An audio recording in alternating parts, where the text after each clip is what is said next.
Lux presents Hollywood.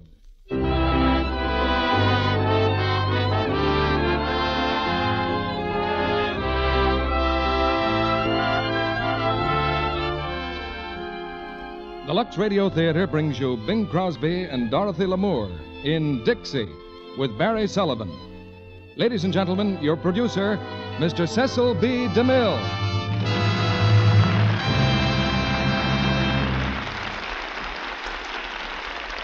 Greetings from Hollywood, ladies and gentlemen. This town has given me many unforgettable memories, but none clearer than the sight of Bing Crosby in blackface and sideburns, wearing a shirt that might have been made from one of Dorothy Lamour's sarongs, bicycling down a street on the Paramount lot, puffing gently on a pipe and warbling one of the tunes from Dixie. That was the day I wrote Santa Claus and asked him to bring us Dixie for Christmas. Bing, having just finished a picture going my way at Paramount, accepted Santa's invitation to go our way. And then the old gentleman delivered in prodigal style by bringing us Dorothy Lamour and Barry Sullivan in the same package. Barry is the promising young actor who makes his big-time debut in Paramount's Lady in the Dark. Dixie is the story of a song that's been on the hit parade for about 100 years. And tonight you'll hear Bing sing Dixie and some of the other great hits of the picture. By bringing you tonight's play, I think Lux Flakes provides the perfect opportunity to relax before your last-minute Christmas shopping. For months now, the people of America have been accustomed to buying fewer things and making the old ones last longer. That's certainly much less fun than getting a new car, new clothes, a new refrigerator, or what have you.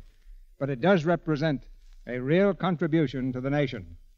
And by helping to keep things looking new in the department of washable fabrics, Lux Flakes makes the whole idea easier to take. Now for something that's very easy to take. We raise the curtain on the first act of Dixie, starring Bing Crosby as Dan Emmett and Dorothy Lamour as Millie, with Barry Sullivan as Mr. Bones.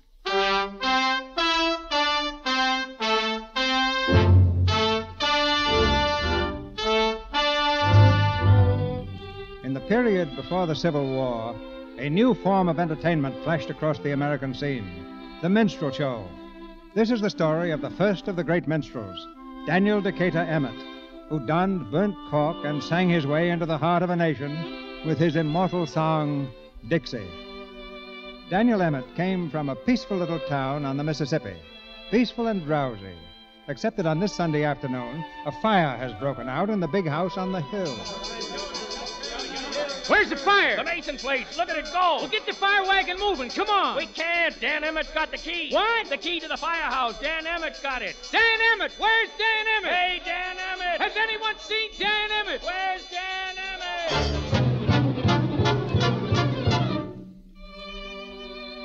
The key to the firehouse is resting comfortably in Dan Emmett's pocket, and Dan Emmett himself is resting comfortably on the riverbank with his banjo on his knee. And there's a girl beside him, listening with shining eyes as he sings. Won't you tell me when we will meet again? Sunday, Monday, or always? If you're satisfied, I'll be at your side. Sunday, Monday, or always? No need to tell me now what makes the world go round. When at the sight of you, my heart begins to pound and pound. What am I to do? Can't I be with you? Sunday, Monday, or always? Oh, Dan, that's the nicest song you've written yet. You like it, Gene? Sunday, Monday, or always. Well, never mind the Sunday and the Monday part, but don't you forget about always. Hey, What is it? thought for a second I smelled smoke. Oh, Dan, you're always smelling smoke. Yeah, I guess it's being head of the volunteer fire brigade. Job like that carries a lot of responsibility. Yes, sir. You got to be right up on your toes every second. Dan, look. It is smoke. Where? Up there on the hill. Dan, it's my house. Your house? Well, Well, come on. I got to get over there. I got the key to the firehouse.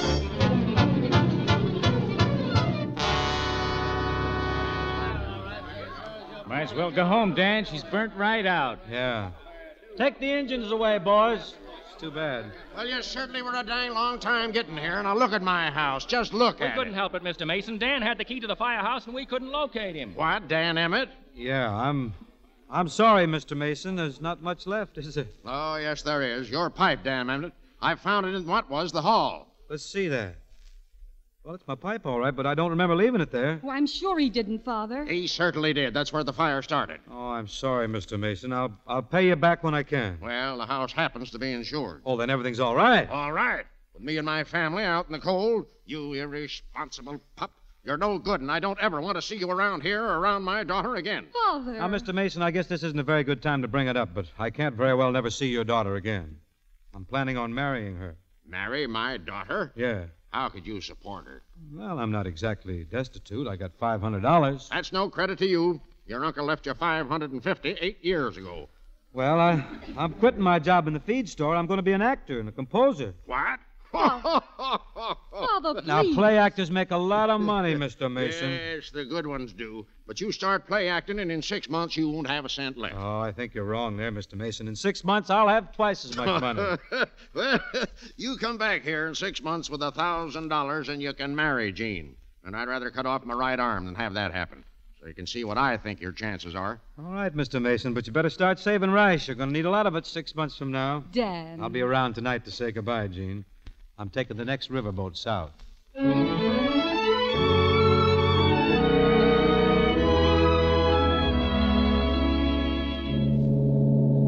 Keep those stevedores moving there. Get that cotton aboard. I looked up at Jordan, but what did I see? Coming for to carry me home, a band of angels coming after me, coming for to carry me home. Swing low, sweet chariot, coming for to carry me home. Swing low, sweet chariot, coming for to carry me home. I looked over Jordan, what did I see? Coming for to carry me home. A band of angels coming after me, coming for to carry me home.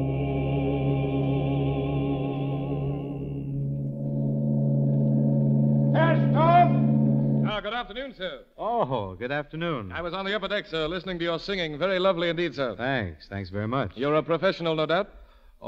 Yes, of course. I knew it. One professional can always spot another. Gee, are you a play actor? Mr. Bones, world's champion Bones player and unsurpassed on the concertina. No doubt you've heard of me. Yes, of course. I see you were foresighted enough to bring along a box lunch, sir. Mm-hmm. My girl did it up for me. Where you've been appearing lately, Mr. Bones? Huh? Oh, I've been abroad the last 2 years, touring the continent, command performances before royalty. Yes, a box lunch is a handy little thing to have on a boat, yes, indeed. Oh, but I'm interrupting your snack. Go right ahead and eat, sir. Oh, I can eat any time. No, I wouldn't think of it. Go right ahead, please. Well, if you don't mind, Not then at all. It's too bad I didn't think to have my manservant fix one for me. Then I could join you. Oh, say, I don't suppose you Well, no, of course you wouldn't. May I inquire, sir, what I wouldn't do? Well, I was going to ask if you'd care to dine with me. No, thank you, sir. I'm dining with the captain. Oh, I'm However, sorry. if you insist, I won't disappoint you, sir. Chicken. Chicken, sir, is the thing I am fondest of in all the world.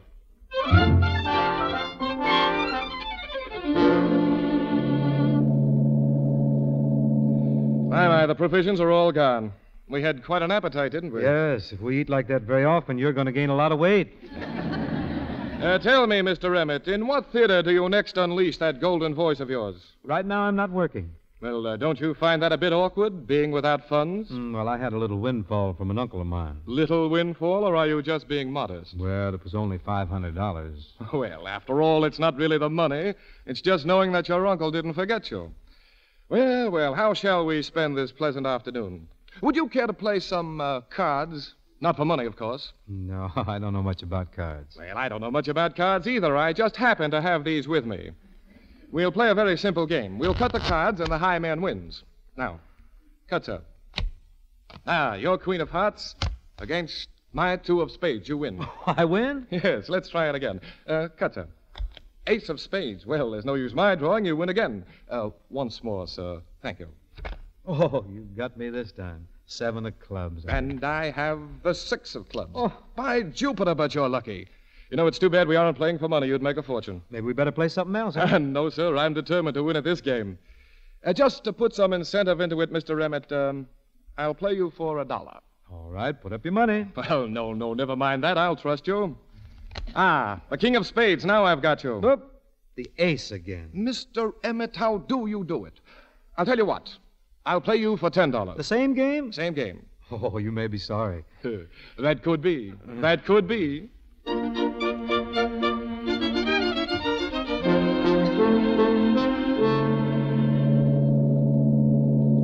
Evening, sir. You seasick, sir? Oh, no, steward. Anything I can get for you? Yeah, you can get me $500. $500? No, never mind. Gone. Excuse me, sir, but is these yours, or these cards under the napkin? Take them away. Yes, sir. Why, there's 6 aces of spades here, sir. There's what, 6 aces? Let me see. Unless you was playing with 6 decks. It looks dishonest to me. Steward, where's Mr. Bones' stateroom? Mr. Bones, sir? Yes, where is he? Why, Mr. Bones got off back there at Martin's Ferry and took the fastest packet to New Orleans. New Orleans, huh? All right, thanks.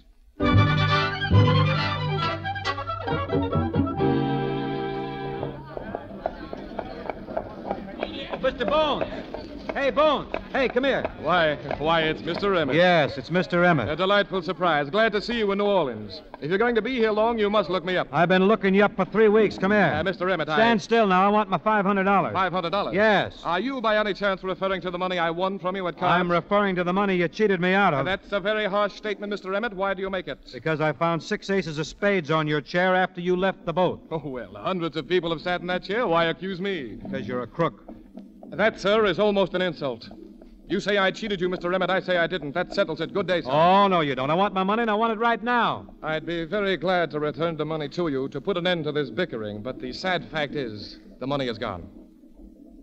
Gone? All of it? Every sou. Well, I'm going to take it out of your hide. Hold on, Emmett. Hold on. You're... If you're hungry, I'll get you a meal, a fine meal. I thought you were broke. Well, that has nothing to do with it. Help me find a cockroach. I'm not that hungry. You don't understand, sir. I find a nice, healthy cockroach and place it in my wallet. We go to a restaurant and order a fine repast. At the conclusion of the dinner, I take the cockroach from my pocket and deposit it on the plate. Then I leave the establishment in a huff. You mean a hearse? Oh, have no fear, sir. Come along. I've enjoyed many an exquisite meal with a cockroach. Yeah, who was whose guest?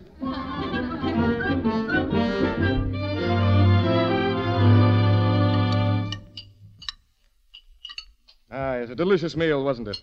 Now, if there's anything else you want, we'll order it. I want you to be perfectly satisfied. Don't you get the idea this cancels the $500 you owe me. You're going to pay back every cent. You got to go to work on the levee to do it. Shh, Mr. Emmett, if you'll cease this petty persecution, I'll sponsor you in the theater. I'll make a place for you in my act. How's that? I'd rather have the $500. Come on, get the cockroach out. Let's go. Yes, Oh, wait, dear. Huh? What's the trouble? I can't find it. Can't find what? The cockroach. He's gone. Perhaps he's crawled on you.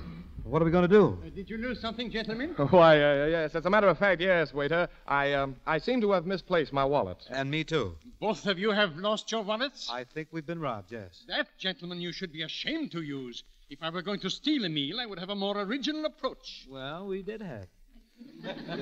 I'll be glad to sign the bill and send you my check in the morning. It won't be necessary. We can work out something right here. Oh! Come on. Let go of me. No money, eh? Oh, unhand me, you. No wallet, Let go of me. eh? Robbed, eh?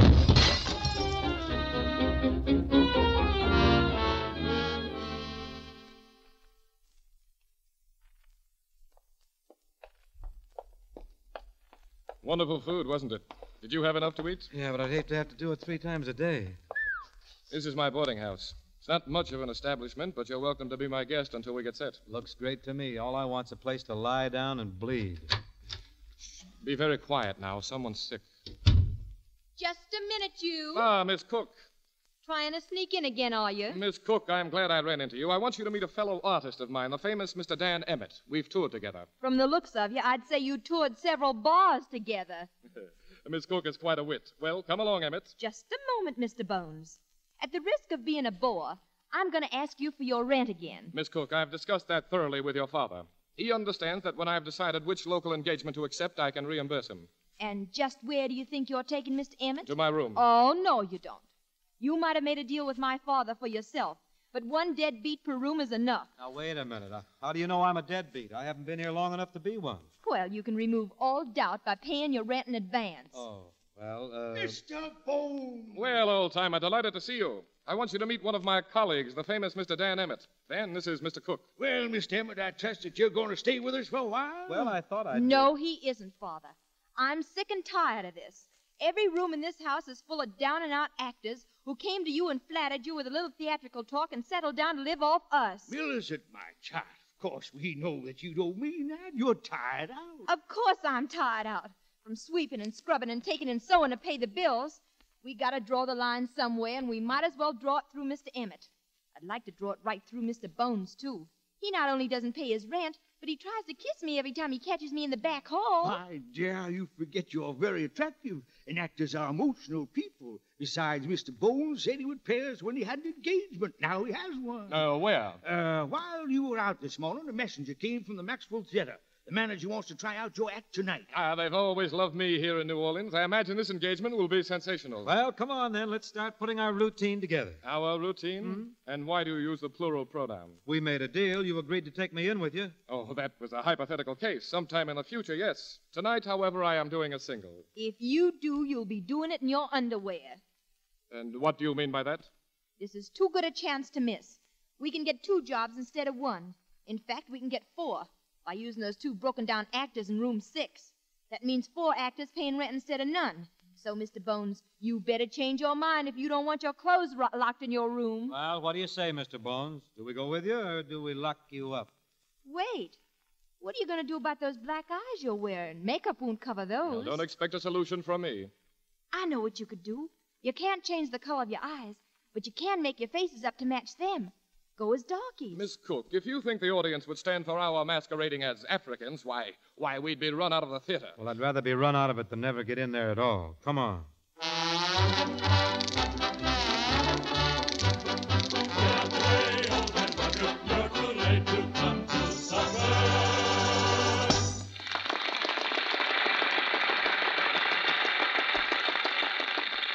Say there, Rastas, what do you do for a living? What's that?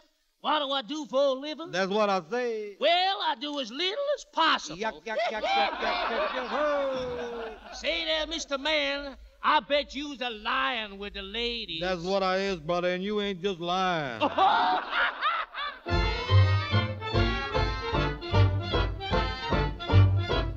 She's from Missouri.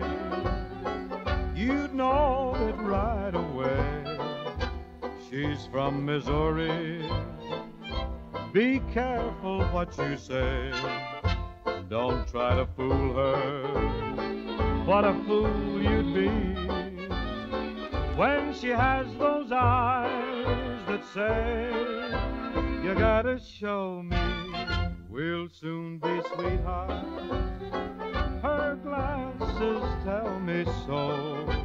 Yet when I ask her, she sighs and answers no. I don't believe her. I'll tell you why. She's from Missouri, but so am I. I'm not from any other place, because it's written on her face. And just as sweet as any rose, you'd be surprised at what she knows. I don't believe her. I'm gonna tell you why. She's from Missouri, but so am I.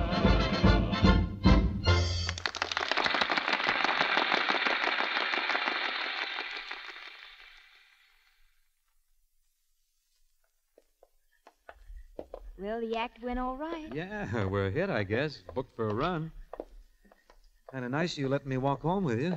Oh, it's not so nice. I'm just not letting you out of my sight till we settle the terms of your rent. Oh, yeah. On top of that, I just couldn't cope with Mr. Bones tonight. He has the instincts of a boa constrictor. I knew he was a snake, but I wasn't sure what kind. I have to fight him off 3 times a day. Why don't you speak to your father? My father? Yeah. He's about as much protection as a lace shawl. You know, I have an idea that you're pretty able to take care of yourself, too. I've been doing it since I was 9. How long you been an actor, Mr. Emmett? Not very long. I didn't think so. An experienced actor would have kissed me before I'd gone 10 feet. Well, I'm not that inexperienced. I thought of it before we'd gone 5 feet. Then why didn't you? Why don't you? I think we should have gone 5 feet further. In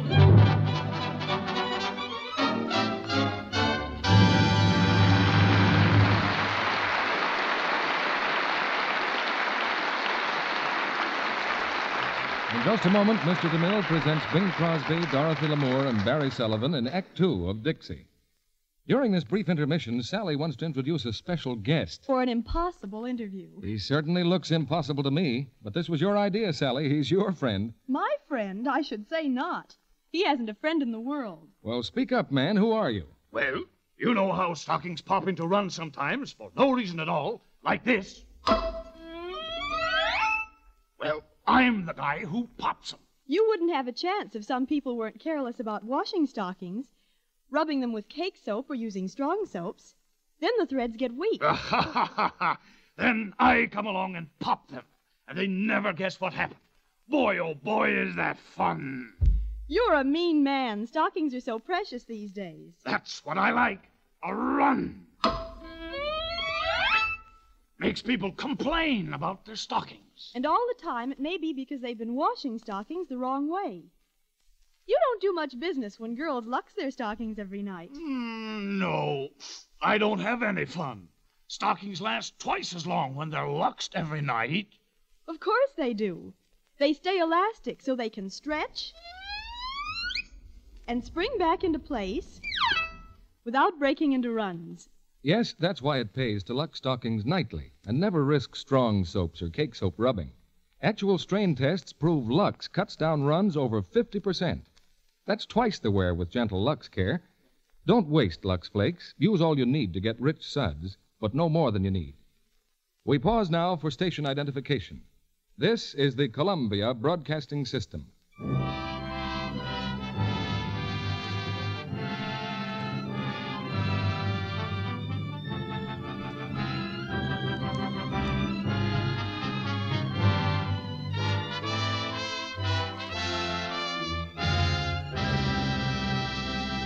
Act 2 of Dixie, starring Bing Crosby as Dan Emmett and Dorothy Lamour as Millie, with Barry Sullivan as Mr. Bones.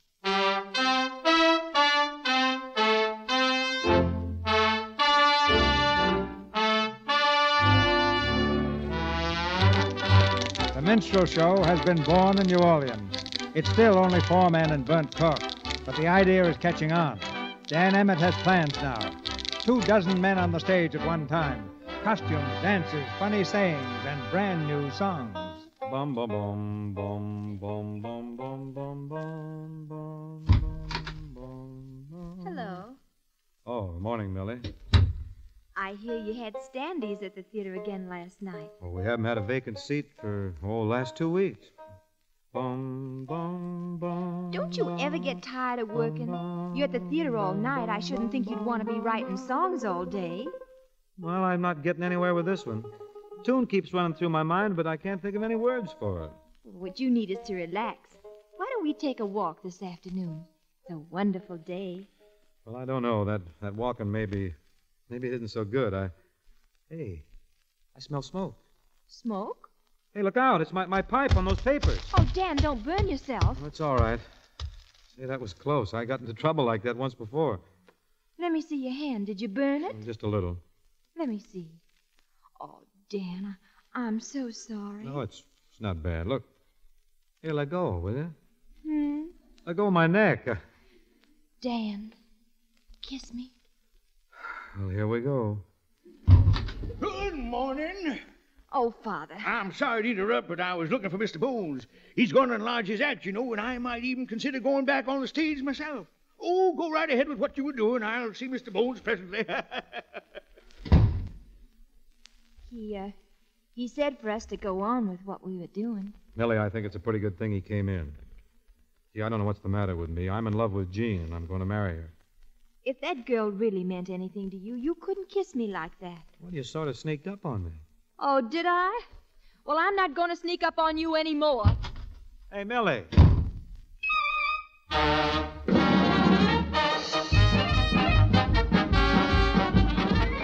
Come on, the Virginia Minstrels. 24 men and 1,000 lamps. It's the biggest, it's the greatest, it's the most sensational new entertainment in the world. Opening tonight, the Virginia Minstrels.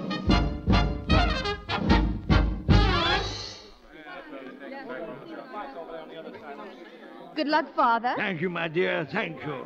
Good luck to all of you. Thank you, my sweet. Thanks.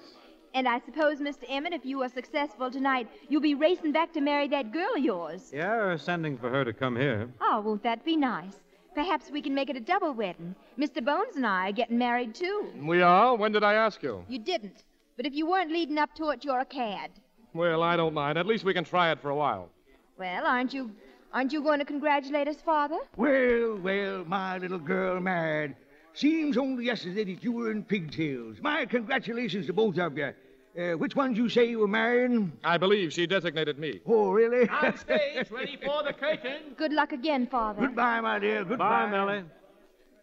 You didn't congratulate me, Emmett? Congratulations. Your enthusiasm overwhelms me.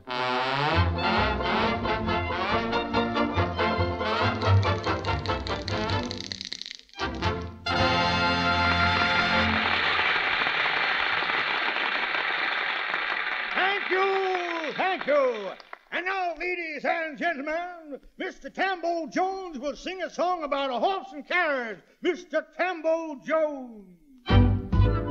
By the way, have you tried going out for a little buggy ride with a girl by your side and a horse that knows the way back home?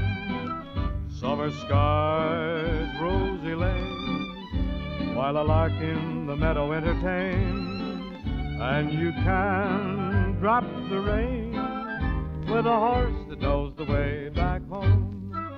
And between all the farms, you can then use your arms to express what you long to say, and you won't mind at all if the horse wants to stall just to try out some new mown hay. So if you should decide to go out for a little buggy ride and perhaps win a bride, get a horse that knows the way back, either black or brown or sway back, but a horse that knows the way back home.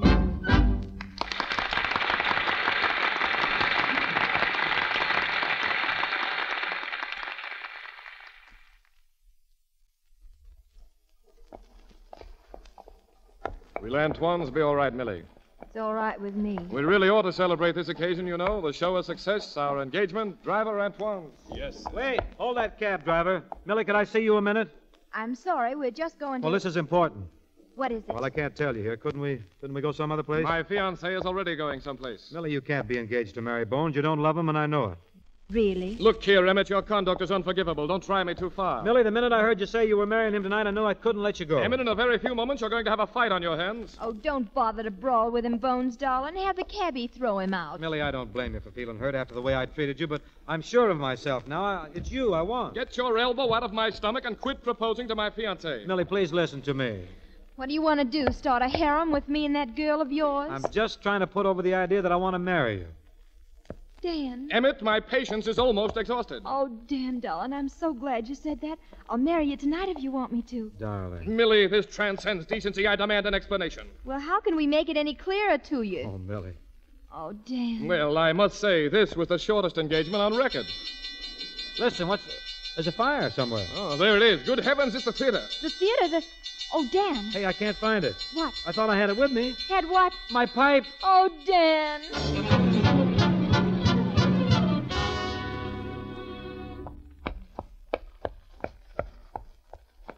What an eventful evening. The show was a triumph. I've been engaged to 2 men, and the theater burns down. I wonder what'll happen next. May I say I've had enough? Oh, don't be depressed, Dan. You'll be back at work as soon as the theater is rebuilt. We can use that time to get married and have a honeymoon. Well, before we get married, I think I'd better go back and talk to Jean. Go back? Well, why don't you write her a letter? You can write, can't you? Oh, you can't break that kind of news in a letter. You know how it is in small towns. People sort of pair you off, and when it doesn't go through, it's a tragedy. Really, the only decent thing for me to do is go back and talk to her in person. Just got to make her understand. That may be decent, but I think it's silly. What do you expect me to do while you're gone? Miss me, I hope.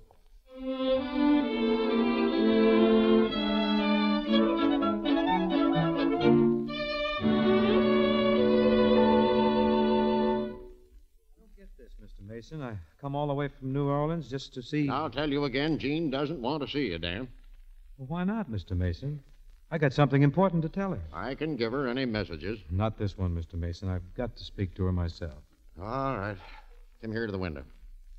There's Jean in the garden. Why, she's... Yes, she's in a wheelchair. She's been in it for weeks. What happened to her? She have an accident? Jean has the paralyzing sickness. She'll never walk again.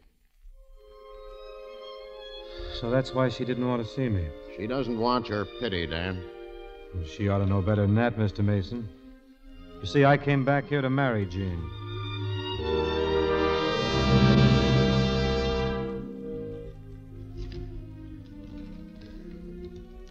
Dear Millie, I suppose you've been wondering why I haven't written. Millie, there's no gentle or easy way I can say this, so I'll tell you right out. I'm married to Jean. I can't explain it because there's nothing to explain. We're in New York where I'm working on some new songs.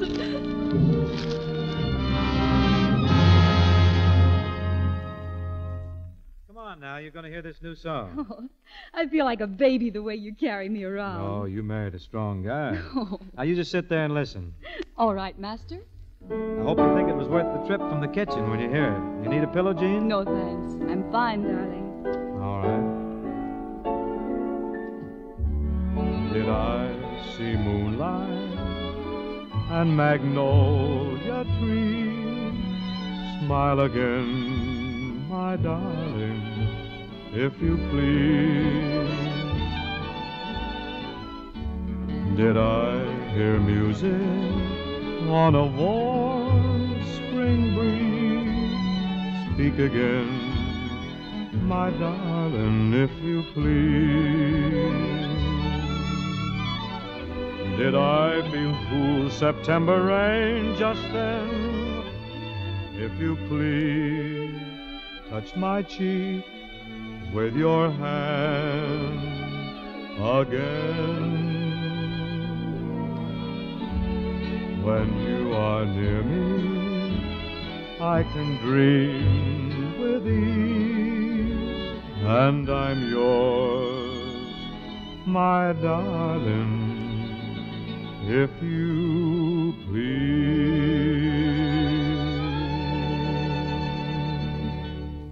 Dan, that was lovely. You really think so, honey? It's the best thing you ever wrote. Oh, you're a wonderful audience, Jean. You like them all. Of course I have, because they're all wonderful songs. Why don't you try that new publisher you were talking about? I'm going to. This morning. I'm going to start right at the top and bombard them with my collected works. Keep your fingers crossed, huh? Oh, good luck, darling.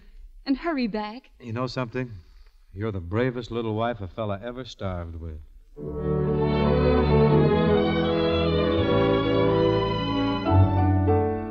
And I'm yours, my darling, if you please. Well? No, it ain't a good season for ballads. We're looking for something like The Farmer Pitched Hay All Day. Oh, then I got just the song you want.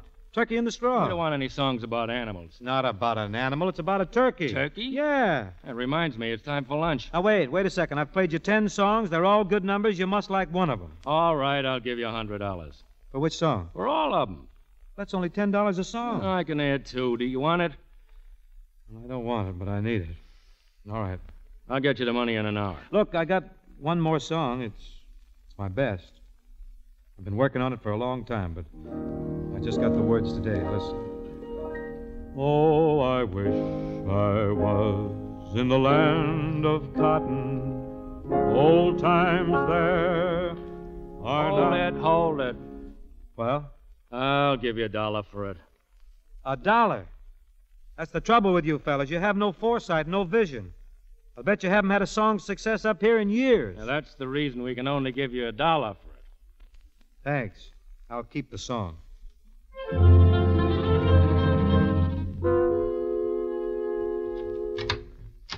Is that you, Dan? Hiya, honey. We're rich. What? Look, $100, all ours. I went up to the publisher. Hiya, Dan. Oh, hello. Mr. Cook. What are you doing up here? Mr. Cook just got in from New Orleans. He came up to see you, Dan. Oh. For the past hour, I've been enjoying a visit with the most charming young lady I've had the honor of meeting in years. Well, that's fine. Dan, you sold the ballad. Sure, $100. Oh, Dan, that's a wonderful price for one song. Yeah, well, it wasn't for one song. It was for 10 of them. They wouldn't take the ballad unless I threw in my whole repertoire. That is an insult, Dan. You're wasting your time here. Why don't you come back to New Orleans? What? That's what I came for, Dan, to get you back where you belong. I'm sorry, Mr. Cook. That's out of the question. But you don't understand what's happened. Bones has arranged for new shows, new numbers, new routines, a cast of 40 people. Count 'em. Well, that's fine, then you won't need me. Dan, why don't we go? We've had a hard time in New York, and you'll be happier if you're back on the stage. Look, Gene, it's a bad idea. But if your songs are being sung on the stage and made famous, why, the publishers can't help but be interested. She's right there, Dan. And I think it would do me good. It's cold here, and I can't get outdoors. The South would be wonderful for me. Oh, please, Dan. I want to go. Well, Please. Well, all right, Mr. Cook. I'll come back. Dan. Splendid, Dan, splendid. You'll never regret it, never. I'll go and arrange for your transportation. We'll leave tonight. Start packing, my boy. Dan, what are you thinking about? Oh, about you and the trip and a lot of things. You're not worried about anything, are you? It's all going to turn out beautifully, Dan. I know it. Sure it will. Come on, honey, you must be tired. I'll carry you inside.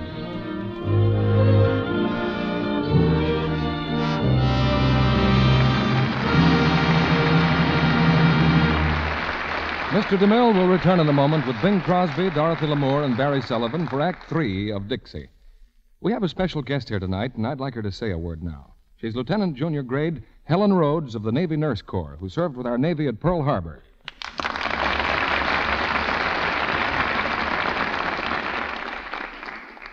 Thank you. There's only one thing I can talk about, Mr. Kennedy, and that's the courage of our fighting men and the modern miracle medicines that are helping us save so many lives. Medicines like the sulfur ointments that prevent the spread of infection, tannic acid for burns, and insulin for shock, and opiates to ease pain. Women may not know that these medicines contain glycerin, and glycerin comes from fats. Yes, from the kind of fats we used to waste in our kitchens. The women in this country have been doing a splendid job saving used fat, but we need more, twice as much more. It's such a little thing to save a tablespoon of fat a day, and it may save their life. I'm sure that from now on, every woman who thought she had too little fat to save will pour it into a salvage can instead of down the drain. In recognition of this important job, the OPA has authorized butchers to give you 2 meat ration points for every pound of used fat you turn in. Take them proudly. You have earned them. And now, Sally, will you tell women just how to save fats? Use a tin can. Any size will do. Never cardboard or glass. Pour into it all the fats you're not going to use again. Fat from bacon, sausage, soup, stews, or gravies. And this is important. Include the blackened grease from frying pan or roaster, too. All these kinds of fat contain pure glycerin. Keep the fat in your icebox until the container is full. Then turn it into your butcher at once. Don't wait. You may not get an Army or Navy E, but what woman can fail to help in this simple way to see that our fighting men have the healing, life-saving medicines they need? Now, our producer, Mr. DeMille. After the play, we'll meet Dorothy and Bing without the blackface. Now here's the curtain for the third act of Dixie, starring Bing Crosby and Dorothy Lamour, with Barry Sullivan.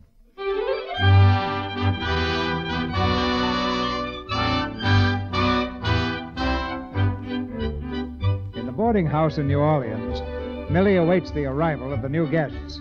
With broom and dustpan in hand, she's sweeping the hall savagely when our father bursts through the front door. Well, Millie, here we are. So here you are. What about it? Millie. I told you when you left here that I wouldn't have him back again, and I meant it. And if that woman he married tries to set foot in this house, she'll find herself flat on her back on the front walk. Now, Millie, you mustn't talk like that. Mr. Emmett is to be considered a professional associate of mine. I demand the same respect for him that you show me. That's just what he's going to get. Millie, please, for my sake, be ladylike. Be civilized. All right. I'll hit her daintily. Shh. Here they come. Where is she? Why, he's wheeling her. She's in a wheelchair. Oh, she is. Didn't you know? She's an invalid, Millie. Oh, no. No, I didn't know. Come right in, Dan. Hello, Millie. Hello. This is my wife. Jean, this is Millie Cook. How do you do? I'm glad to know you, Miss Emmett. Thank you. Well, Dan, it's been a long time. Yeah. How have you been? Pretty good, Millie. You? Oh, wonderful. A little tired, though. I've been going out too much at night. Well, Emmett, delighted to see you again. Hello, Bones. This is my wife. How do you do? A great pleasure, Mrs. Emmett. Thank you. Emmett, this must be fate. You're coming back just when there's an opening for you in the act. Oh, I'm lucky. Well, everything's all settled. Now, all we need is an engagement. Engagement? I thought there was a deal all set for a new show. Well, we had a little bad luck there. That nosy manager at the Maxwell surprised us during a rehearsal before we had the act whipped into shape. Without a word of warning, he canceled our engagement. Oh, well, there must be other theaters in town. Oh, several. I haven't given up yet. I'm going to see Mr. Devereaux, the manager of the French Opera House, this afternoon. Oh, they wouldn't have a black-faced act in there. They won't listen to anything unless it's sung by a 200-pound tenor. Well, I only weigh 160, but I'm going to see Devereaux at the Opera House. You won't find him there, friend. He spends all his time playing cards at the Delta Club. Cards, huh? Well, you say cards? That suggests things, huh, Bones? I, thought you didn't approve of my playing cards. Well, not when I'm the victim. Strikes me, Mr. Bones, that Mr. Devereaux would be quite helpless in the hands of a scientific player like yourself. Your suggestion is not without merit, Mr. Emmett. Millie, you'd better start thinking up some new costumes. We'll need them.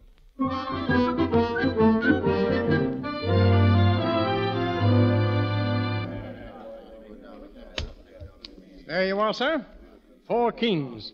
Beat that if you can, sir. Very nice, Mr. Devereaux, but not nice enough. I have 4 aces. Again, huh?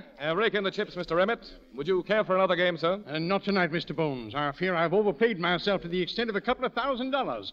I trust an IOU will suffice, sir? As a matter of fact, it won't. Why, sir? You're inferring my word's not good enough for you? I prefer cash. Egad, you're a cheap horse trader. In the South, sir, a gentleman's word is unquestioned. An insult like this demands satisfaction. You'll get it, sir. Wait, sir. Mr. Bones, sir, you're forgetting that I accompanied you here at the request of your wife to prevent you from dueling. You've been fighting too much lately, sir, and she says she will not be married to a murderer. I detest killing people, but the man asks for satisfaction. I leave it to you. Broadswords, rapiers, pistols, they're all the same to me. Now, just a moment, Mr. Bones, sir. I'm sure that Mr. Devereaux will be agreeable to some method of payment. Obviously, he's a man of honor. Thank you, sir. Now, may I suggest that you two gentlemen meet privately and arrive at some agreement which will prevent the spilling of blood, you all. Well, very well. I don't mind dueling, but I do hate getting up early in the morning. Well, I'm at your service, sir. Just what's in your mind? Well, I was going to suggest, sir, that I might assume your obligation to Mr. Bones in exchange for you doing me a small favor. What sort of a favor? Well, perhaps we had best discuss that within the private confines of your office. Very well, sir. Just follow me. Hello,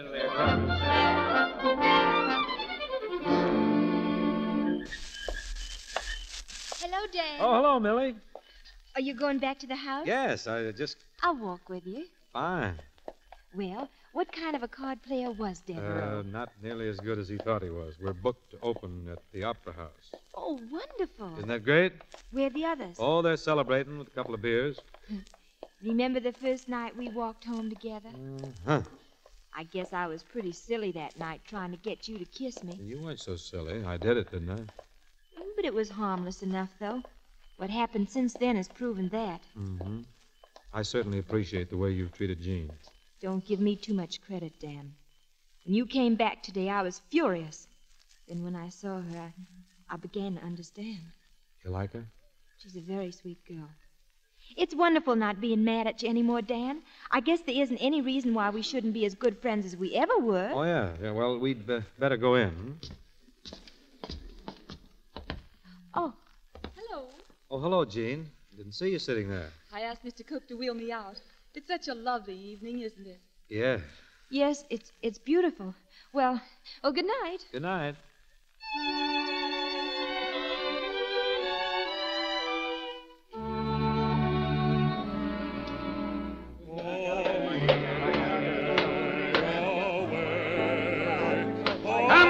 Come on, get the scenery moving. We're supposed to open this turkey tonight. Don't ask me why. Away down the south in Dixie. Well, Bones, how do you like it? You mean to tell me you turned down $1 for that song? What do you think, Mr. Cook? Dan, my boy, you know I've been in the theater all my life. My feeling is entirely negative. I have to sing it, Dan, and I don't like it either. Well, then I'll sing it myself. That song has got to go in the show. Dan? Yeah, honey, what? Dan, you know more about this than I do, but it seems to me the song should be played faster. Well, not to me it doesn't. People can yell all they want to, but that song's going to stay the way it is. Oh, Mr. Emmett, sir. Could I speak to you a minute, sir? Oh, yeah, sure, Mr. Devereux. Mr. Emmett, sir, our subscribers were expecting a more dignified type of entertainment. We cannot permit a blackface act in the French Opera House, sir. Oh, no? Well, I've got a contract for 3 months signed by you. What about it? I know, sir, but if you fail tonight, are you willing to settle your contract? If we fail, we'll be glad to settle, if you can catch us. Then it's agreed. Goodbye, sir. And for your information, I wish I'd fought that duel, no matter how it came out. By the way, what happened to your southern accent? Hmm? Oh, I had my tonsils taken out. So it's just...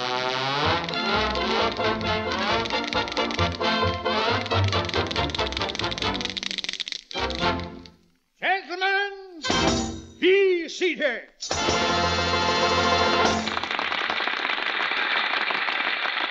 Oh, Mr. Campbell. Yeah, sir? Tell me, are you married? Yes, sir. I got me a wife and 3 kids. Oh, so you have a wife and 3 kids to look out for? No, just my wife. I can lick the kids. Ladies and gentlemen, introducing a song called Sunday, Monday, Always, sung by Dan Emmett.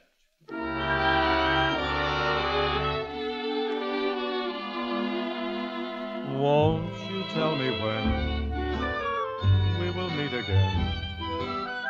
Sunday, Monday, or always? If you're satisfied, I'll be at your side. Sunday, Monday, or always? No need to tell me now what makes the world go round. When at the sight of you, my heart begins to pound and pound. And what am I to do with you? Can't I be with you? I love you Sunday, Monday, or always.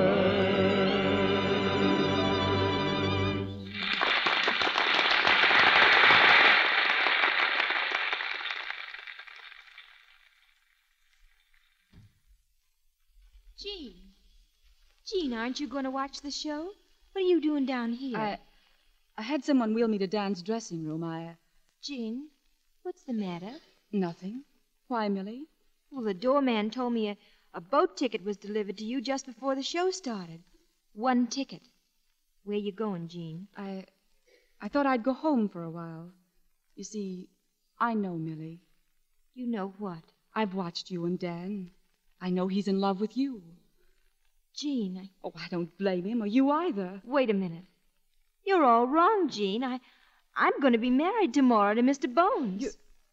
You and Bones? Sure. We're going to announce it tonight. Well, but... I guess you are surprised, huh? I'll probably have to spend the rest of my life getting him out of bed in the morning and out of jail at night, but it won't be dull anyhow. You made up your mind rather suddenly, didn't you, Millie? Oh, no, just announcing it suddenly. I've been after that man for a long time. I had to circle him, though. He's not the marrying kind.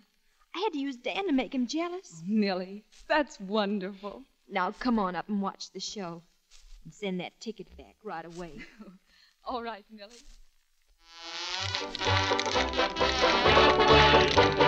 Get out the way, old and you're too late to come to supper.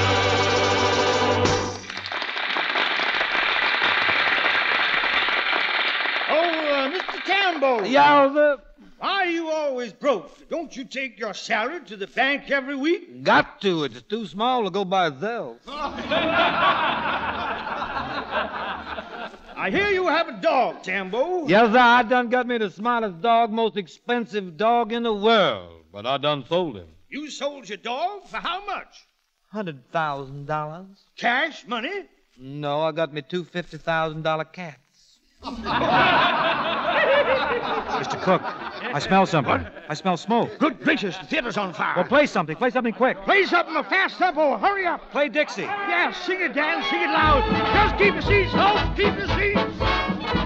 I wish I was in the land of cotton. Old times are not forgotten. Look away, look away, look away, Dixieland. In Dixieland, where I was born in early on a frosty morning. Look away, look away, look away, Dixieland. Then I wish I was in Dixie. Hooray, hooray. In Dixieland, I'll take my stand to live and die in Dixie.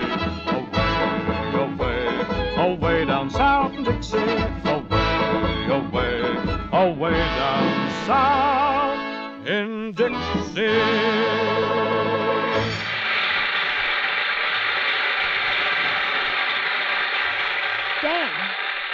Dan, come here. Is the fire out? Yes, the fire's out. Where's your pipe? My pipe? Well, I left it in the prop room. Oh, fine. That's where the fire was. Dan, get out there. We're doing Dixie again. They heated up. Where's Jean? Jean? Here, Dan. Hey, darling, you were right about the way Dixie should go, but it took a fire to make me believe you. Come on, Dan, come on. Yeah. So long, darling. I'll see you after the show. So long, darling. Bones, come over here. Yes, what is it, Millie? Listen, don't make any appointments for tomorrow. Hey, why not? Because we're going to be married. Married? Well, this is very sudden, Millie. Well, at least you can say thank you. Oh, yes, of course. Thank you. You're welcome. Away down south in Dixie. Away, away, away down south in Dixie.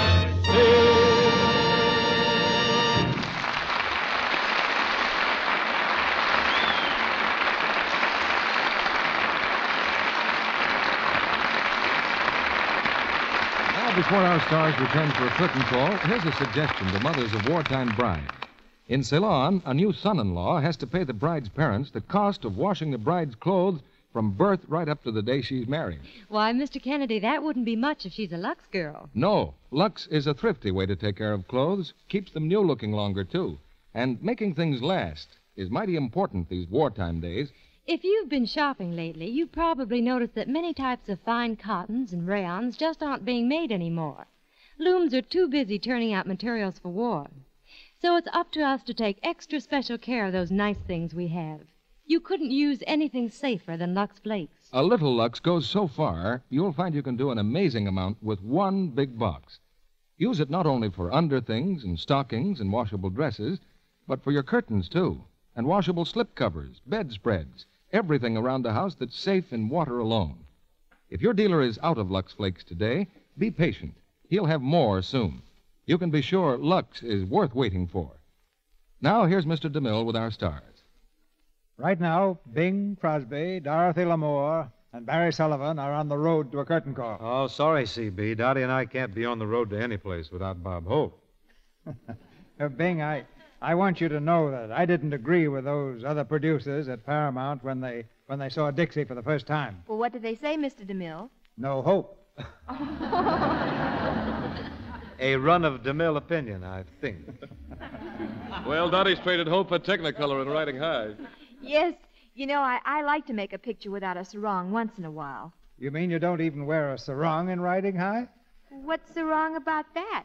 It's a Western. Oh, you girl, you. well, that's different. I guess maybe Santa Claus will stop at your house after all. Oh, no, didn't you know? The old boy gave up. You shouldn't do that to our Dottie. He figures he can't fill her stocking as well as she does. Yeah, I guess Santa goes to pictures, too. Say, Bing, you must have found Christmas shopping quite a problem this year. Nothing to it, Barry. Just went in and told the man I'll take whatever you got four of. What play are you shopping for next week, Mr. DeMille? Now, we've got it already, Dottie. The Metro-Goldwyn-Mayer picture, Kathleen.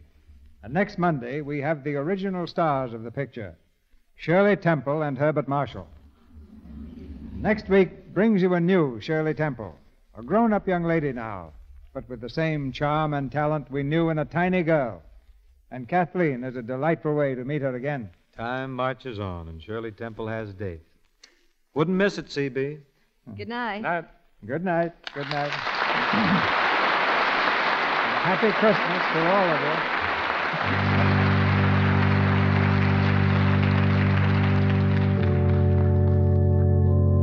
Ladies and gentlemen, as our third wartime Christmas draws near, it seems to me that we are closer to the true Christmas than for many years past. Closer to the Christmas immortalized by Dickens. The holiday our fathers knew on snowbound farms. And to the Christmas of the little inn of Bethlehem. The false trappings have fallen by the wayside. A warmer kinship joins us all together and brings us, here at home, close to our own out there. From an American Army sergeant has come a message that is especially fitting for this week. The sum of all his experience in battle is in these few simple words. There are no atheists in foxholes. May we at home profit by that thought.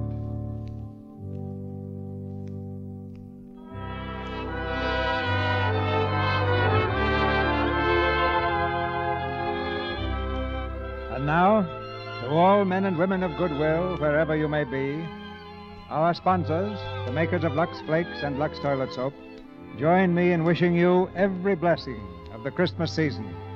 And we invite you to be with us again next Monday night when the Lux Radio Theater presents Shirley Temple and Herbert Marshall in Kathleen with Francis Gifford. This is Cecil B. DeMille saying good night to you from Hollywood.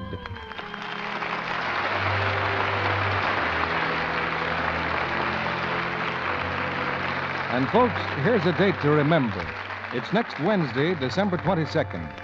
That's the day when once again you can hear one of radio's proudest moments. That traditional Yuletide treat, Lionel Barrymore in his best-loved role of Old Scrooge in Charles Dickens' immortal story, A Christmas Carol. It will be broadcast on Wednesday, December 22nd, over the Columbia Network. See your local paper for time and station. Dorothy Lamour and Barry Sullivan will star together in the Paramount picture Rainbow Island.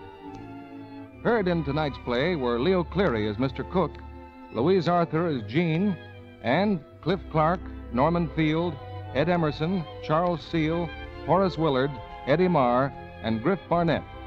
Our music was directed by Louis Silvers. This program is broadcast by International Shortwave to our fighting forces overseas through cooperation with the Armed Forces Radio Service. This is your announcer, John M. Kennedy, inviting you to tune in again next Monday night to hear Shirley Temple and Herbert Marshall with Francis Gifford in Kathleen. Say, lady, take a minute. What for? I'm buying vitamins. Exactly. And before you buy, look at the labels. Take a minute, see what's in it. Some products, you know, leave out vitamins A and D, or the essential B complex vitamins, or costly vitamin C. But not Vims, no indeed. Vims give you all the vitamins and minerals needed to supplement the average diet. So take a minute, see what's in it. Then you'll get Vims. This is the Columbia Broadcasting System.